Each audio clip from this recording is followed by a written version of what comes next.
2014లో ఎలా ఉందో సేమ్ ఇప్పుడు కూడా అలాగే అబద్ధాల పాలన జరుగుతుంది. ఒక్కడే కూడా చెప్పింది ఏది ఒకటి చేయలేదు.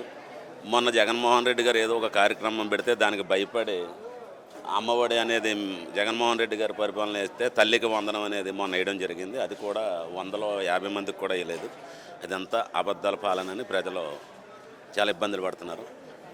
ఏ పథకం కూడా అందట్లేదు.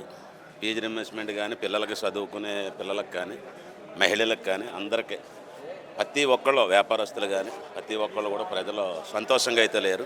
జగన్మోహన్ రెడ్డి గారి పాలనలో ఉన్నట్టుగా అయితే ఇప్పుడు ఏం లేరు. వరి రైతుల పరిస్థితి. రైతుల పరిస్థితి అయితే ఇంకా అలా చెప్పలేము. ఏదో మొన్న 21, 22 వేస్తానని అన్నారు. అది కూడా ఏం వేయలేదు. అప్పుడే అన్నీ అయిపోయినాయి. మరి మళ్ళీ ఎప్పుడు వేస్తారో ఆయన అబద్ధాలు చెప్పడం తప్ప వేయడం అనేది జరగదండి. వాళ్ళు వేయరు. అంటే మరి 6 గ్యారెంటీలు పూర్తి అయిపోయినా ఎవరైనా మాట్లాడితే 4 కోస్తా అంటారు. ఏమైనాయో మరి చెప్పాలి కదండి. అసలు మాకైతే ఏ గ్యారంటీ అయ్యిందో కూడా తెలియదు. అయిపోయినాయి అని వాళ్ళు చెప్పుకుంటున్నారు. ఎందుకు చెప్పుకున్నారంటే వాళ్ళు చెప్పేది అన్ని అబద్ధాలు, ఒకటే కూడా నిజాలు ఉండవు కాబట్టి వాళ్ళు చెప్తున్నారు. ప్రజలకి 6 వాగ్దానాల్లో ఏది చేశారో మీరు ప్రజలను అడిగి తెలుసుకోండి. మీరు ఎప్పుడు వాళ్ళు చెప్పడం తప్ప చేయడం అనేది ఉండదు. ఏది కూడా జరగదు. జగన్ అనే భూతాన్ని భూస్థాపితం చేస్తామన్న వ్యాఖ్యలు అది ఎప్పటికీ జరగదు సార్.